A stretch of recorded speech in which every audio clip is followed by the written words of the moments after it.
ডেকে নেব পরবর্তী প্রতিযোগীকে। ঢাকা বিভাগ থেকে আরও একজন প্রতিযোগী আসছে, আফিফা আফরোজ। আফিফা, কেমন আছো তুমি? অনেক ভালো আছি। দেখেও ভালো লাগছে আমাদের। কোন ক্লাসে পড়ছো? ক্লাস 6 এ। ক্লাস 6 এ। আজকের প্রিপারেশন কেমন? জি, অনেকটা ভালো। অনেকটা ভালো। তোমার ভয়েসটা সুন্দর, আগেও বলেছি। তুমি সেরকমই আমাদের প্রত্যাশা মতো আরও একটি পারফরমেন্স দেখাও আমাদের। আমার বাসায় অনেক ইঁদুর। সেই ইঁদুরগুলোর মধ্যে 3টি ইঁদুর সেদিন চাপাবাজি করতেছিল।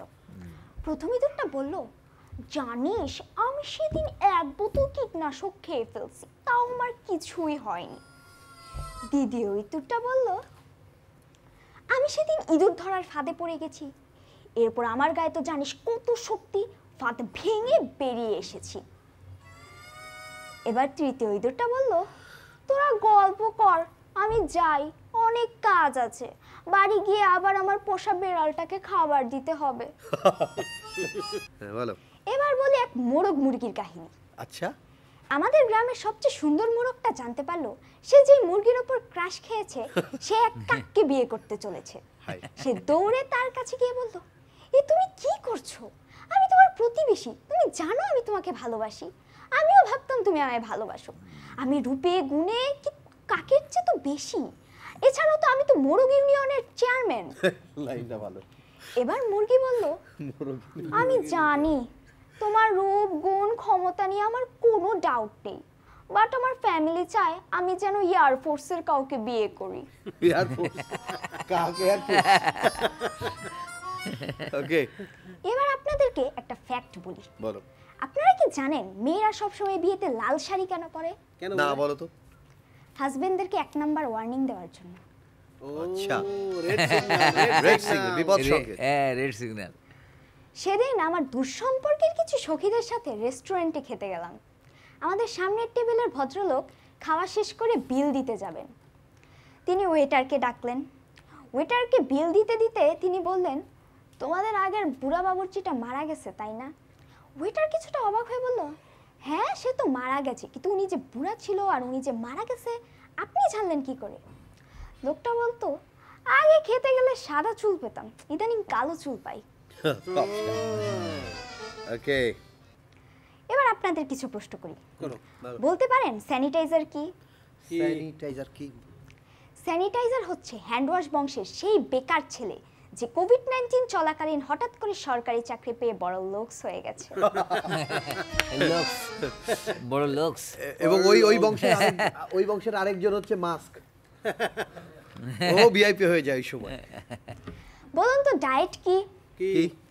ডায়েট হলো আমাদের ছোট্ট পেটটার নিরীহ প্রতিবাদ, যা আমরা গম্ভীর মুখে শুরু করলেও খাবার দেখার পর আরে আগামীকাল থেকে শুরু করব বলে চিরদিনের মতো বন্ধ করে দিই। বাহ, আরে বাবা। বলুন তো আর্ট পেপার কি? কি? আর্ট পেপার হচ্ছে কাগজ বংশের আরেকটি বেকার ছেলে এবং অহংকারী ছেলে, যে মনে করে তার উপরেই শুধু ছবি আঁকা যায় এবং সে খুব গর্জিয়াস, বাট তার মধ্যে ওটা ছাড়া আর কোনো গুণ নাই। আচ্ছা। এবার আপনাদের কিছু কষ্টের কথা বলি। আমার এই দুনিয়াতে আর কাকে বিশ্বাস করব? আমার আপন মাও কাক ভরে ডাক দিয়ে বলে, নবাবের জি ওই সৎ, 11টা বাজে এখনো ঘুমেতে উঠোস নাই, পড়তে বইবি কখন? আমার সবচেয়ে কাছের ফ্রেন্ডটা আর আমি পাশাপাশি বসি সব সময়। সেদিন পপ টেস্ট চলছে, তো আমি তার খাতা দেখে বললাম, কি রে তুই ডিফারেন্সের মানে পার্থক্য লেখছিস কেন? এটা পার্থক্য হবে না? পরে সে বলল, আরে বন্ধু, পার্থক্য আর পার্থক্য তো একই কথা হইলো, আর টিচাররা যদি না বুঝে যে পার্থক্য আর পার্থক্যর মধ্যে কোনো পার্থক্য নাই, তাহলে এই পার্থক্য দিয়ে তার কি কাজ হইব? এই কথাটা শুনে ফেলেছে টিচার। এরপরে বুঝতেই পারছেন, আমার খাতাও জিরো, তার খাতাও জিরো। তোমার কন্টেন্টগুলো খুবই ভালো, অনেক ইউনিক কন্টেন্ট আছে, অনেক মজার কন্টেন্ট ছিল, ছোট ছোট গিগসগুলো ভালো হিট করতেছিল। বাট আমার কেন জানি মনে হলো তোমার পারফরমেন্সের ওই এনার্জিটা নাই, স্পার্কটা নাই। যে কন্টেন্টের জন্য তোমার যতটা স্পার্ক দরকার ছিল, যতটা এনার্জি দরকার ছিল, তুমি নিজে মজা পাইতেছো না আর কি, আমার কাছে মনে হচ্ছে।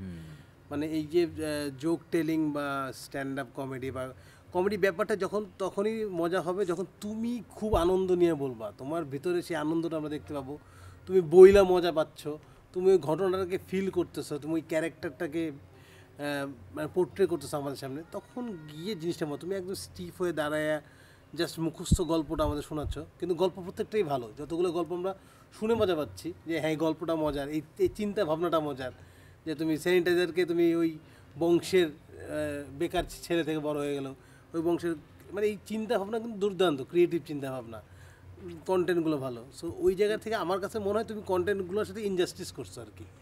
আফিপা, তোমার নামটা ভীষণ সুন্দর, তোমার কন্টেন্ট ভালো ছিল, ভয়েস ভালো, সেই সাথে সাথে বিচারকরা বলছিল আরেকটু এনার্জি থাকলে একেবারে 16 আনা পূর্ণ। তোমার জন্য অনেক অনেক শুভকামনা, সামনে আরও ভালো করবে, তুমি অনেক ভালো করেছো। তোমার মার্কসটা আমার হাতে রয়েছে, তুমি পেয়েছো 88, আফিপা পেয়েছে 88।